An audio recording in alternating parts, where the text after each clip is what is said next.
3 players that this Dynasty expert is excited to draft in rookie drafts in just a couple of months' time. Stick around as we dive in as he explains to you why you should be excited too. I'm joined by the fantastic Kevin Coleman. Hopefully you know him of the Devi Royale fame. Kev, how are you doing this fine evening? Hey, I'm doing great, man. I'm on spring break, so anytime I can chop it up and guess a little bit, I don't get a lot of time off from my real job, so I can hang out with you and talk about 3 guys I love. So anyway, of course, I'm going to be happy to get on here. Beautiful. And these are always my favorite shows to do because I think you can try and chain people in, talk about a topic and stuff. But look, Yeah, it's a very easy topic. Give me 3 players you are excited to draft, and let's dive into it. So we'll start at the top. Treveyon Henderson. Is it an exciting player to watch? Why are you so excited to draft him in May?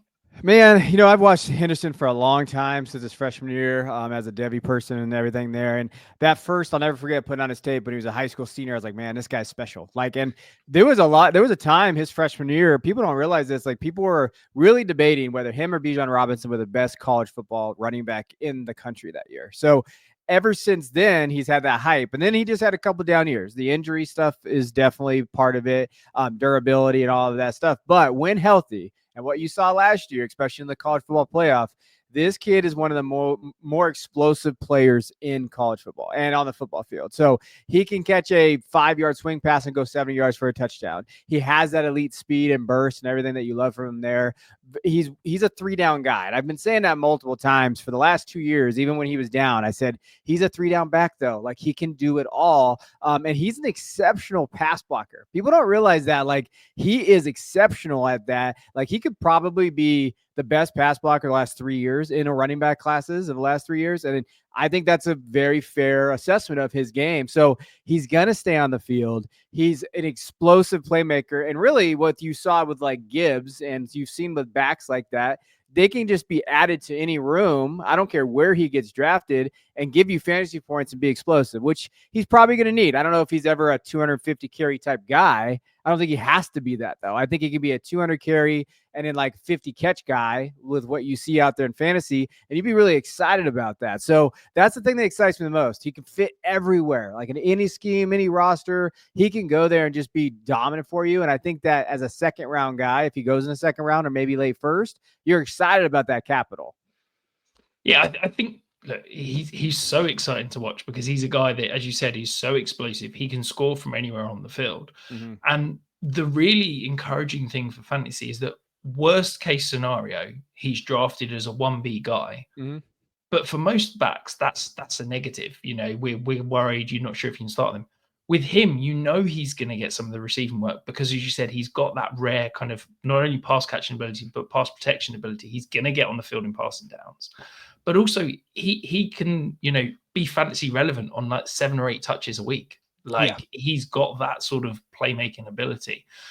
Watching him, I'm really excited about his patience and his vision. And I think that everybody talks about the explosion. Everybody talks about the receiving game work. But actually, running between the tackles, I think he's underrated, which is wild. But as you said, he's got really impressive vision. He doesn't rush things. He understands how to take his time, set up his blocks, where those blocks are coming. He can understand kind of leverage, how to play with linebackers and stuff. And I think that is where I truly believe that he can be that 3-down back. I think a lot of people are saying, worst case scenario is that he's a kind of 3rd down back only. But I think realistically, this is a guy that, he's not going to be a 250, 300 carry guy that, we're going to see as be a true bell cow. But how many of those are there in the league nowadays? Yeah. We've just seen Jamal Gibbs have a phenomenal RB1 season sharing a backfield. Like, I'm quite happy if Treveyon Henderson ends up in a situation where he's going to have a guy who's going to have, 150, maybe even 200 of those between the 20s, unexciting first, second down carries, and let Treveyon Henderson have all those high value touches. So I'm really excited about what he can be. Do you think there's an argument that he's more landing spot dependent because he's not that huge 3-down workhorse type guy, or do you think you've got no concerns as to specific landing spots. No, I mean, I think from just, I think what makes him special, and where I think that I don't see him as just a third down back. So maybe I'm different than guys because I could see him being an early down back, even at his size. I think he's fine. I think he can do it. So I think what makes him special is like a team might need that 1B third down receiver, but needs, like we've seen a lot of teams do, like in series, out series. Basically, you're in one series, you're out the next series. If Henderson can do that and he gets 15 carries plus some targets, I think you're excited about that upside from him, just from the explosiveness. And I love every landing spot. Like I don't see a landing spot out there. Like I would love for him to go to the Bears in the second round. I think that would be a great spot for him. I would love for him, like if he goes to the Dallas in the second round, like there's plenty of spots out there where I think his talent shines through,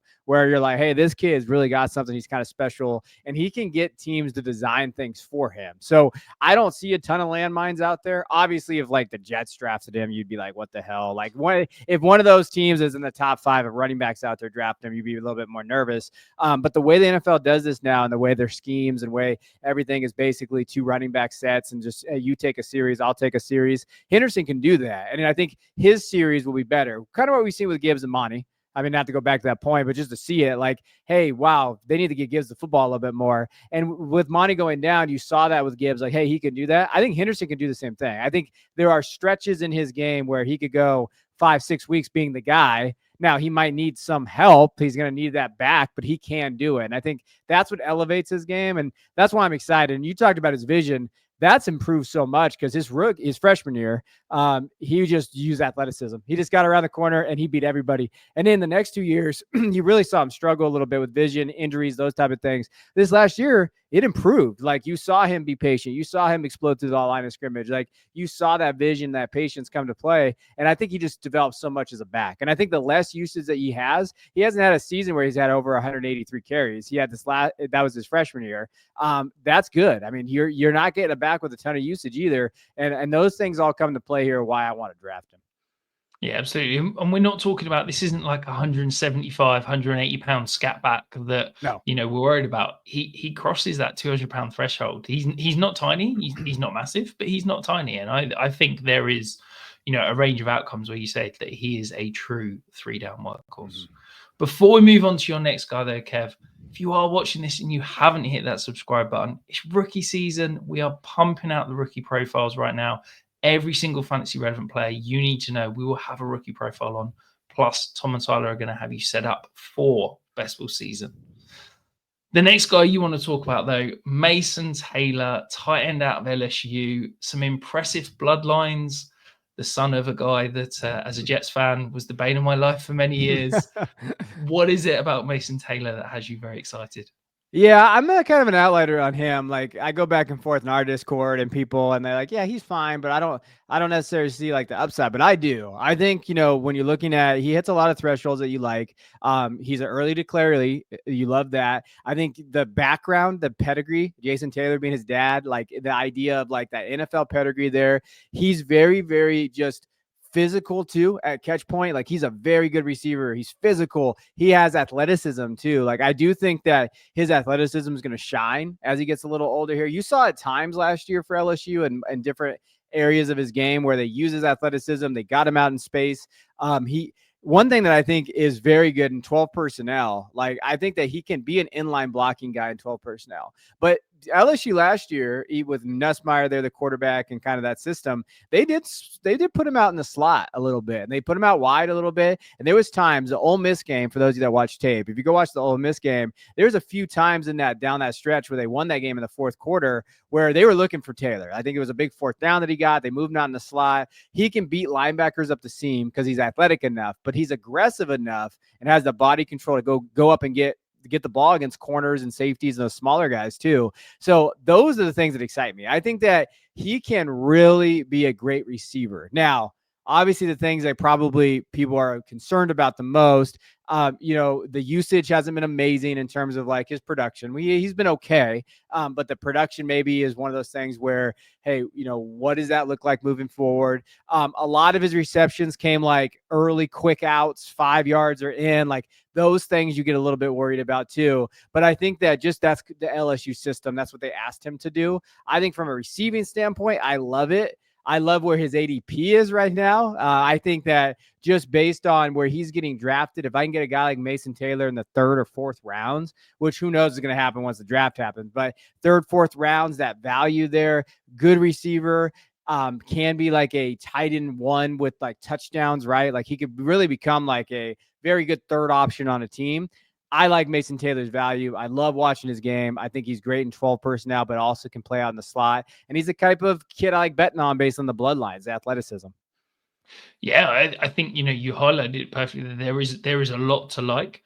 I think for me, it's almost a concern, but also a potential for development that could be exciting. Is that I think at times he's a good route runner, but I think at times he's lazy in and out of his cuts. And I think he almost relies on that natural athleticism or kind of being schemed open. As you said, a lot of those targets are quick, check downs. He'll operate versus zone and things like that. And he almost doesn't need to be that route technician to get open.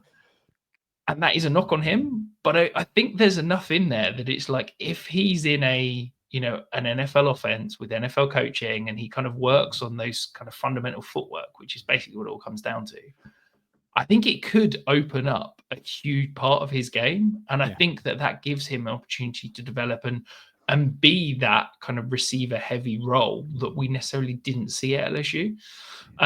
So yeah, I like him. I think there's a lot to like there. And I think the amazing thing about this tight end class is because people are so hyped about, the 2 potential first rounders, someone like Fannin Jr., who had, record breaking receiving potential in college.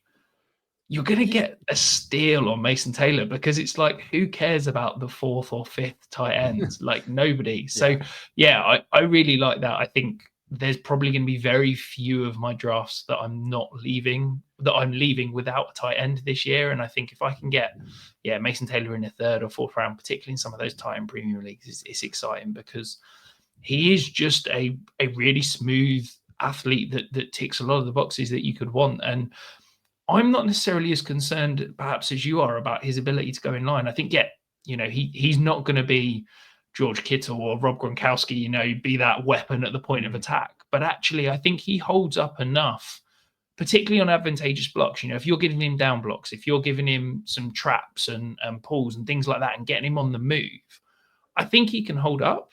Do I think he's going to be able to, go one-on-one with the D end at the point of attack in the run game? No. But how many tight ends can honestly do that? There's probably like 2 or 3 in the league, isn't there? So I think he's got the potential to be, not just that kind of F, but could be a true Y as well at the next level. Yeah, my favorite stat for him, and I think Kyle Crabb had it. He was talking about him in his report for 33rd team. I think almost 70% of Taylor's receptions in 2024 was for a first down. And that's where you get that zone coverage. You put it on and I didn't even talk about it, but he excels against zone coverage. Like this guy is just a zone buster. He's going to find, if he's got to get 6 yards, he's getting 6.5 every single time. And you saw that from the numbers that he put up. And just the idea of like, hey, when they threw him the football, there was a first down. So part of the thing, I think, reason why he had so many outs and those quick 5 yards things is that they essentially on 3rd down, they were looking for this kid for 6, 7, 8 yards, 3, 4 yards. And that was their go-to guy, which is a great thing to have because what that'll turn into is like NFL teams are going to just target him in the red zone. And he's going to be a red zone guy, and that's going to score touchdowns. So I think he's exciting. He's in that next tier, right? He's with Elijah Arroyo. He's like Terrence Ferguson, Fannin, if you want to put him in that tier too. But I think Taylor's just going to be kind of like the sneaky play, like the sneaky one that people grab. And then all of a sudden he finds a fun landing spot where this kid's getting enough targets in the red zone. And you know how the tight end position is. They score 6 touchdowns, they're freaking gods, right? Cole Kmet even was a god at one point a couple years ago. Like, that's just how it works. I think Taylor has that athleticism enough to really vault himself in a tight end premium league of what you're looking for. Yeah, you could easily see him in a role like the Jaguars have used Evan Ingram in the last 2 years, where it's just, a lot of slot usage, but heavy underneath, lots of work against zone and just kind of high target volume. Okay, they're not the sexiest, highest value targets outside of the red zone, but he gets by on just that volume and that red zone work alone. Yep, 100%. The next guy we're going to talk about, though, the fastest wide receiver at the combine. I feel like when I started watching film, when I started looking at some stuff, this was a guy I thought, well, you might be able to steal him in kind of mid to late second round of rookie drafts. This is a guy that, is going a little bit underrated looking at consensus draft boards. Not anymore. You run a fast 40, you fly right up those draft boards. Some people have got him as their overall wide receiver 1 in this class. What is it about Matthew Golden that gets you tantalizing to draft him? I'm so frustrated by this too, because I've been a Golden guy for like 3 years. I used to argue, Jay Stein. So me and Jay do podcasts all the time. And I remember like 3 years ago, we started one. We just did it for our Patreon for a couple of years. We argued about who was better, Matthew Golden or Luther Burden for years. And I was always the Golden guy. Cause we're at Houston before Texas, I was like, this kid's got it. He's just athleticism. He's explosive. He just needs to go to a team. And then he goes to Texas and we're like, hey, we saw something a little bit here. I like what he has. So it's ironic that those two guys are now Luther's stock is just crumbling for whatever reason. And now Golden's is popping up. And the reason why I've always kind of been a Golden guy is, well, the first thing on the graphic there, I mean, he's elite speed and explosive playability. He has that. His route running is next level. What Sark, the head coach of Texas, was able to do with him kind of reminded me of kind of like Devonta Smith, what he did with Devonta Smith as offensive coordinator there at Alabama, and a little bit with A.D. Mitchell and these guys an Xavier Worthy. He was able to put him in the right spots, but Matthew Golden just created separation. Wherever he was out in that field, he created separation there. And to me, that's going to do well at the next level. His ability to kind of do that. He also made Quinn Ewers look really good, which is hard to do. That is just that's a hard thing to do.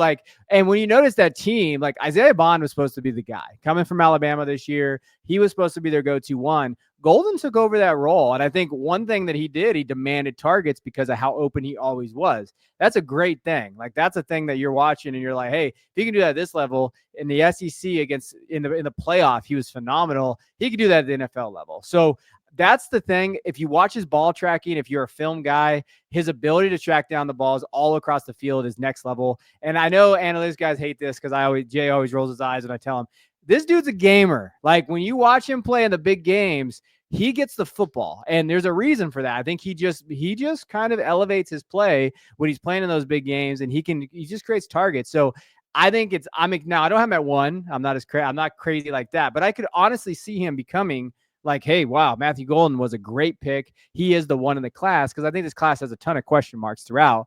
I don't know if Golden has that. I think he's pretty good after the catch. Maybe there's some things about I saw some people knock his run blocking. Listen, it is what it is. If he can catch footballs, I think he'll be okay at that point.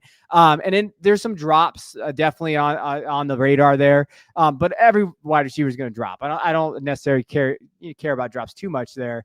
But just everything stands out about his profile as being a solid wide receiver 2 with wide receiver 1 upside in fantasy.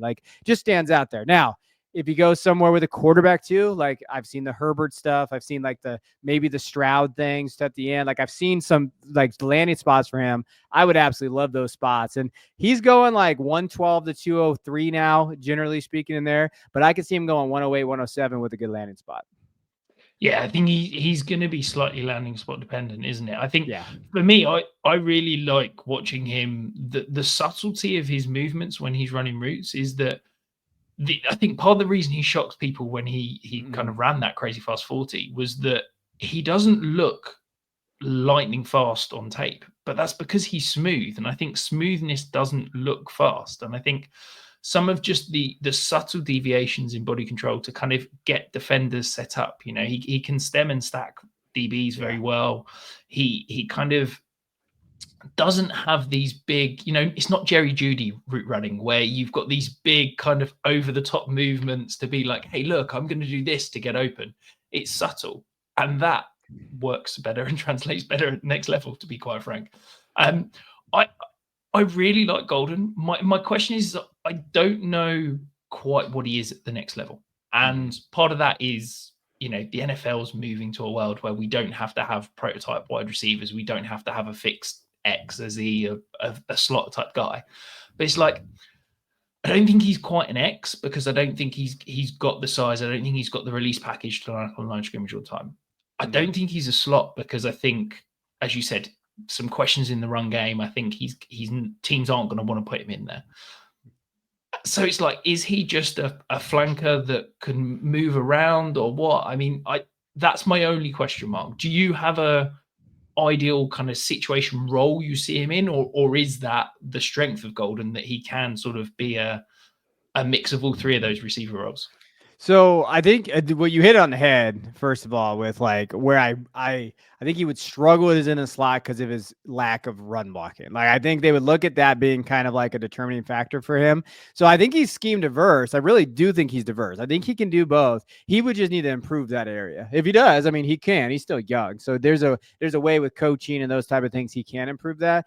I think he'd benefit getting drafted by a team predominantly like the perimeter. All right, go play on the perimeter. We're going to get you the football. You can create the separation that you need. We'll get it to the outside. I think that would be ideal for right now. And then as he kind of transitions in the NFL, they coach him up and they see how his blocking improves.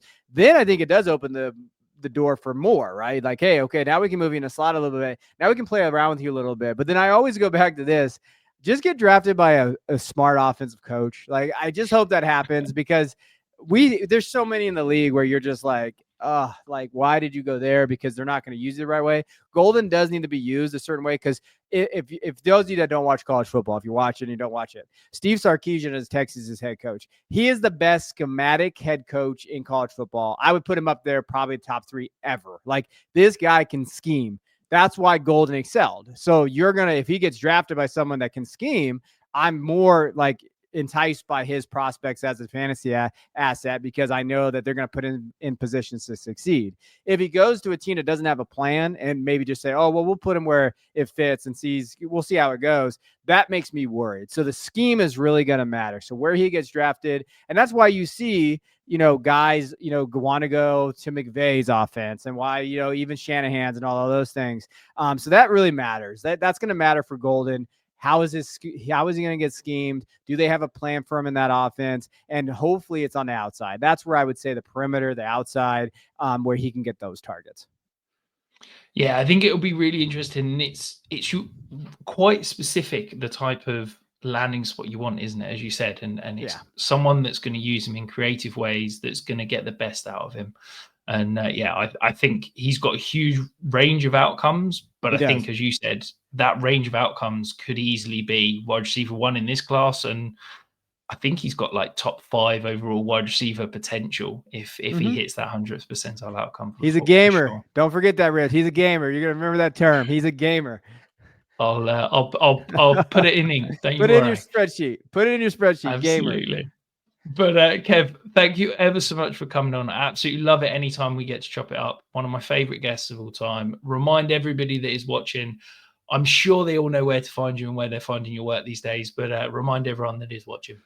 Yeah, you can find us over at the Debbie Royale. We have a Substack. That's one of our main kind of selling points. We do a bunch of articles there for fantasy football, dynasty, CFF, C2C, Debbie, anything above in terms of football and draft content. And then we do have a YouTube channel. We don't post there as much anymore, but we do a couple videos a week for Debbie or dynasty. And that's Debbie Royale YouTube channel. And as always, I appreciate hopping with you guys. I have a ton of respect for what you guys do here. Awesome. And remember, if you haven't hit that subscribe button, hit it on your way out, because guarantee you will not regret it.